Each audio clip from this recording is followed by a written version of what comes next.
بسم اللہ الرحمن الرحیم السلام علیکم ورحمۃ اللہ وبرکاتہ۔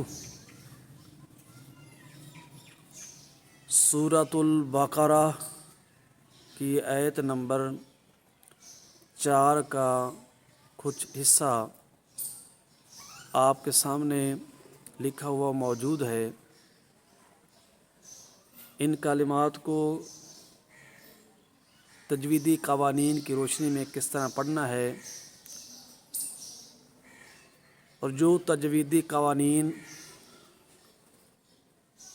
جاری ہوتے ہیں ان کے اشارے نیچے موجود ہیں، ان کی وضاحت کی جائے گی اور سکھایا جائے گا کہ تجوید کے قوانین کس طرح جاری کرتے ہیں۔ تو تجویدی قوانین کا اجرا کرنا سیکھیں اور ان تجویدی قوانین کے مطابق ان کلمات کو کس طرح پڑھنا ہے، اس کی جو تربیت کی جائے گی وہ آپ نے اچھی طرح سماعت فرمانی ہے۔ تو سب سے پہلے جو آپ کو لفظ نظر آ رہے ہیں ان کے اوپر مد بھی آپ کو نظر آ رہی ہوگی، تو یہ مد منفصل ہے، ٹھیک ہے۔ تو اس کو دراز کرنا ہے، وما دراز کریں گے، لیکن یہ اس کی کم از کم مقدار ہے، اس کو زیادہ بھی دراز کر سکتے ہیں، وما اس طرح کر کے۔ آگے اخفاء والا قاعدہ ہے، نون ساکنہ آپ کو نظر آ رہا ہوگا، تو یہاں اخفاء کا قاعدہ جاری ہونے کی وجہ سے اخفاء کریں گے اور زا پر سیٹی کی آواز آئے گی، زیلا اس طرح پڑھیں گے۔ آگے بھی آپ کو نون ساکن نظر آ رہا ہے، اس کے آگے حرف اخفاء ہے، لہذا یہاں پر بھی اخفاء کیا جائے گا۔ آگے قاف اس کو پر بھی کریں گے، اس پر قلقلہ بھی کریں گے، با پر بھی قلقلہ کیا جائے گا۔ تو اس طرح پڑھیں گے، من قبلک،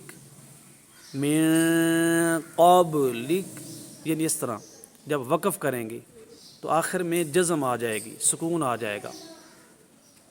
تو اب آواز کے ساتھ پڑھنے کی کوشش کرتے ہیں، وَمَا أُنزِلَ مِن قَبْلِكَ وَمَا أُنزِلَ مِن قَبْلِكَ، یعنی اس طرح پڑھیں گے۔ اب آپ کو سب سے پہلی جو چیز وہ نظر آ رہی وہ ہے مخارج۔ مخرج کی جمع ہے، مخرج کا لغوی معنی ہے نکلنے کی جگہ، جس جگہ سے کوئی حرف ادا ہو اس جگہ کو اس حرف کا مخرج کہتے ہیں، ٹھیک ہے۔ مخرج کل کتنے ہیں؟ 17 ہیں، ٹھیک ہے۔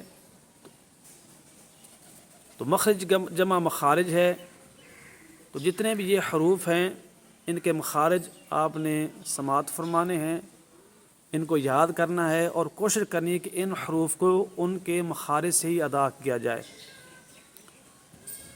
واو سب سے پہلے موجود ہے، دونوں ہونٹوں کی گلائی سے ادا ہوتی ہے، دونوں ہونٹوں کی گلائی اس کا مخرج ہے۔ میم آگے موجود ہے، میم کا جو مخرج ہے دونوں ہونٹوں کی تری والا حصہ نہیں بلکہ خشکی والا حصہ ہے۔ با جو ہے وہ دونوں ہونٹوں کی تری والے حصے سے ادا ہوتا ہے، اور میم جو ہے وہ دونوں ہونٹوں کی خشکی والے حصے سے ادا ہوتی ہے۔ آگے الف مدہ آپ کو نظر آ رہا ہے، جوف دان یعنی منہ کا خالی حصہ، یہ الف مدہ کا مخرج ہے، جتنے بھی حروف مدہ ہیں ان کا یہ مخرج ہے۔ آگے حمزہ آپ کو نظر آ رہا ہے، اس کو الف نہیں پڑھیں گے، حمزہ پڑھیں گے، کیونکہ الف جو ہے وہ خالی ہوتا ہے، جب زبر زیر پیش آ جائے تو حمزہ بن جاتا ہے، تو اس کا جو مخرج ہے وہ حلق کا نیچے والا حصہ ہے۔ نون آگے آپ کو نظر آ رہا ہے، اس کا مخرج زبان کے کنارے اور اوپر والا تالو کا آگے والا حصہ جو منہ کی طرف ہے، ٹھیک ہے۔ زا اوپر والے دونوں دانت اور نیچے والے دونوں دانت جس جگہ ملتے ہیں اس جگہ پر زبان کی نوک لگانا، یہ مخرج ہے زا کا۔ لام کا وہی مخرج ہے جو نون کا ہے، یعنی زبان کے کنارے اور اوپر والا تالو کا آگے والا حصہ جو منہ کی طرف ہے۔ آگے میم اور نون ان کا مخرج بیان ہو چکا۔ قاف زبان کی جڑ اور تالو کا نرم حصہ۔ با اس کا مخرج بھی بیان ہو چکا پیچھے میم کے ضمن میں کہ دونوں ہونٹوں کی تلی والا حصہ، اس کو حرف بحری بھی کہتے ہیں، ٹھیک ہے۔ چونکہ دریا میں سمندر میں تری ہوتی ہے تو ہونٹوں کا تر ہونا یعنی تری والا حصہ یہ کچھ مشابہت پائی جاتی ہے، اس لیے اس کو حرف بحری کہا جاتا ہے۔ اور میم کو حرف بری کہا جاتا ہے کیونکہ بر کہتے ہیں خشکی کو، وہ ہونٹوں کی خشکی سے ادا ہونے والا حرف ہے، اس لیے اس کو حرف بری کہتے ہیں۔ لام کا مخرج گزر چکا۔ کاف اس کا جو مخرج ہے زبان کی جڑ اور تالو کا سخت حصہ۔ تو یہ ان کے مخارج ہیں، ان مخارج کو یاد کرنا ہے اور ان مخارج کا خیال رکھتے ہوئے ان حروف کو ادا کرنا ہے۔ تو زبر، یہ جو اوپر علامت موجود ہے اس کو زبر کہتے ہیں، اس کو منہ کھول کر ادا کرتے ہیں، یہ حرف کے اوپر ہوتی ہے اور منہ کھول کر ادا ہوتی ہے، ٹھیک ہے۔ زیر، یہ جو حرف کے نیچے علامت ہوتی ہے اس کو زیر کہتے ہیں، اور زیر آواز کو نیچے گرا کر ادا کی جاتی ہے۔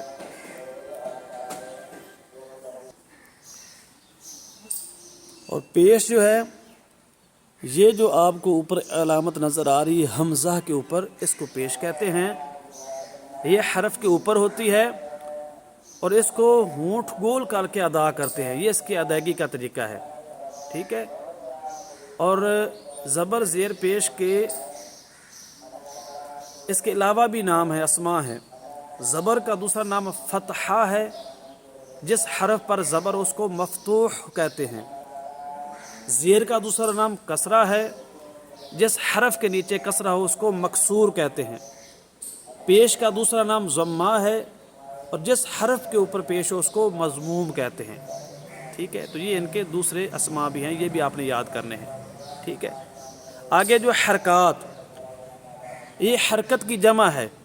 حرکت کہتے ہیں اکیلی زبر کو یا اکیلی زیر کو یا اکیلی پیش کو، تینوں میں سے جب کوئی ایک مراد ہو تو اس کو حرکت کہیں گے، اور حرکت کی جمع حرکات ہے۔ جب تینوں مراد ہو یعنی زبر زیر پیش تینوں مراد ہو تو اس کو حرکات کہیں گے، کیونکہ اب زیادہ ہو گئے جمع، تو اس وجہ سے اس کو حرکات کہیں گے، ٹھیک ہے۔ مد منفصل، حروف مدہ یا کھڑی حرکات کے بعد حمزہ دوسرے کلمے میں ہو تو اس کو مد منفصل کہتے ہیں۔ تو یاد رکھیں الف مدہ موجود ہے، الف سے پہلے زبر ہے اور آگے حمزہ ہے، کیونکہ خالی ہو تو الف جب زبر زیر پیش آ جائے تو وہ حمزہ بن جاتا ہے۔ تو حمزہ چونکہ دوسرے کلمہ کے شروع میں ہے اس لیے یہاں پر مد منفصل بنے گی۔ تو قرآن پاک میں مد لگی ہوتی ہے لیکن چھوٹی، جہاں بھی چھوٹی مد لگی ہو، ٹھیک ہے، اس کو مد منفصل کہیں گے، اور جہاں پر چھوٹی مد نہ ہو وہ کوئی اور مد بنے گی، مد متصل بھی بن سکتی ہے، مد لازم بھی بن سکتی ہے، ٹھیک ہے، کوئی اور مد بن سکتی ہے لیکن وہ مد منفصل نہیں بنے گی۔ آگے جو قانون لکھا ہوا ہے،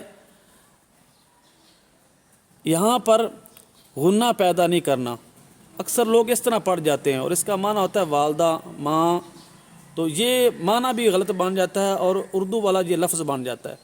ناک کے بانسے میں آواز لے جانا منع ہے، اس کو پڑھیں گے وما، بعض لوگ پڑھتے ہیں وما، وما نہیں پڑھنا، ناک کے بانسے میں آواز نہیں لے جانا، وما انزلا یعنی اس طرح پڑھیں گے۔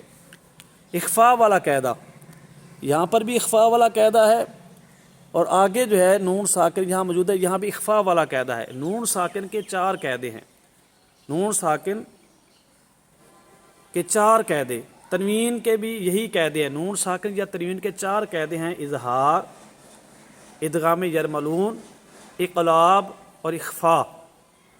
جب نون ساکن یا تنوین کے بعد حروف اخفاء میں سے کوئی آ جائے تو وہاں پر اخفا ہوگا، ناک کے بانسے میں آواز چھپا کر پڑھیں گے، یعنی غنہ کر کے پڑھیں گے، لیکن بعض قرہ حضرات نے غنہ میں اور اخفا میں فرق کیا ہے، ٹھیک ہے۔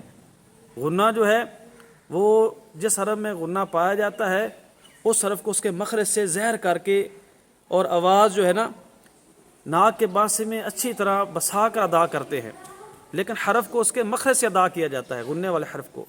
تو جب کہ اخفا میں ایسا ہوتا ہے کہ وہ حرف جو ہے اپنی جگہ سے ادا نہیں ہو رہا اپنے مخرج سے، بلکہ ناک کے بانسے سے چھپا کر ادا کرتے ہیں، اس لیے یہ فرق کیا جاتا ہے۔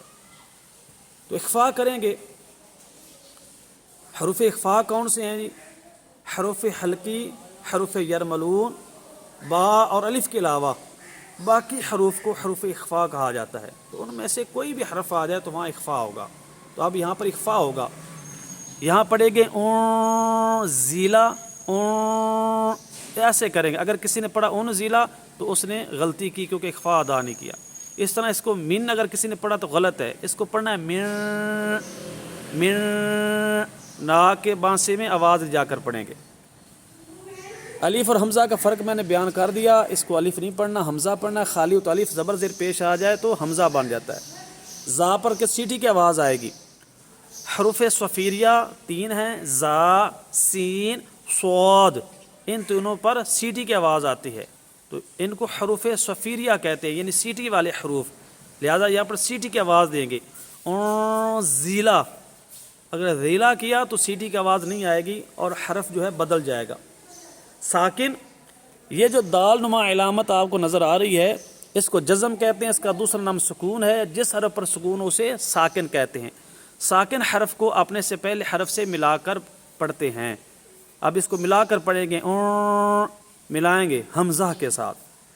حروف منقوطہ، جن حروف پر نقطہ ہو، نقطے والے حروف، ان کو حروف منقوطہ کہتے ہیں، اور جن پر نقطہ نہ ہو ان کو حروف غیر منقوطہ کہتے ہیں۔ اب نون پر نقطہ ہے، زا پر نقطہ ہے، نون میں نقطہ ہے، قاف پر نقطے ہیں، با کے نیچے ایک نقطہ ہے، تو یہ حروف منقوطہ ہیں۔ ان کے علاوہ باقی حروف وہ غیر منقوطہ ہیں، کیونکہ ان پر یا ان کے نیچے یا ان کے درمیان میں نقطہ موجود نہیں ہے۔ یہ اخفا کی بات ہو چکی۔ آگے قاف، اس کو پر پڑھیں گے، موٹا پڑھیں گے، کیونکہ حروف مستعلیہ میں سے ہے، صفت استعلاء اس میں پائی جاتی ہے۔ حروف مستعلیہ 7 ہیں جن کا مجموعہ خص و ضغط قیض ہے۔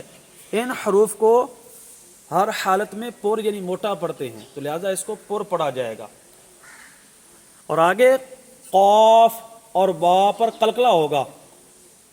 حروف قلقلہ 5 ہیں جن کا مجموعہ قطب جد ہے، تو قاف حروف قلقلہ میں سے ہے، با بھی حروف قلقلہ میں سے ہے، لہذا یہاں پر قلقلہ کیا جائے گا۔ لیکن قاف پر 5ویں درجے کا، قلقلے کے 5 درجے ہیں، ٹھیک ہے۔ تو قاف پر 5ویں درجے کا قلقلہ سب سے کم درجے کا قلقلہ ہوگا، لیکن ہوگا۔ بعض لوگ کہتے ہیں کہ جب زبر زیر پیش آئے حروف قلقلہ پر تو قلقلہ نہیں ہوگا، وہ غلطی پر ہے، کیونکہ یہ صفت لازم ہے جو حرف سے جدا نہیں ہوتی۔ تو با پر بھی قلقلہ ہوگا لیکن 4تھے درجے کا، یعنی قاف کی بنسبت با پر قوی درجے کا قلقلہ ہوگا، کیونکہ جزم آ گئی۔ اگر تشدید آ جاتی تو اور قوی درجے کا قلقلہ ہو جاتا، اگر جزم کے ساتھ وقف ہوتا تو اور قوی درجے کا قلقلہ ہو جاتا، اگر تشدید کے ساتھ وقف آ جائے تو سب سے پہلے درجے کا قوی درجے کا قلقلہ ہوتا ہے۔ یہ 5 درجے ہیں، تشدید ہو، ساتھ وقف ہو تو سب سے قوی درجے کا قلقلہ، ٹھیک ہے۔ جزم ہو اور ساتھ وقف ہو دوسرے نمبر کا قلقلہ، صرف جزم ہو تو 4تھے درجے کا قلقلہ، اگر تشدید صرف ہو تو 3رے درجے کا قلقلہ، اگر زبر زیر پیش آ جائے سب سے کم درجے کا قلقلہ ہوتا ہے۔ وقف جائز، یہ جو جیم ہے نا، یہ وقف جائز کی علامت ہے، یہاں ٹھہرنا بھی جائز اور نہ ٹھہرنا بھی جائز۔ اگر ٹھہریں گے تو کاف پر جزم لگا دے، اگر نہیں ٹھہریں گے تو زبر پڑیں گے۔ وقف بالاسکان، یعنی غیر ساکن حرف کو ساکن کر کے وقف کرنے کو وقف بالاسکان کہتے ہیں۔ تو چونکہ یہاں پر زبر ہے، سکون نہیں ہے، جزم نہیں ہے، وقف کریں گے تو اس پر سکون لائیں گے۔ یہ تھا تو غیر ساکن، یعنی اس پر سکون نہیں تھا، لیکن اس کو ساکن کیا، اس لیے اس کو وقف بالاسکان کہا۔ جزاک اللہ۔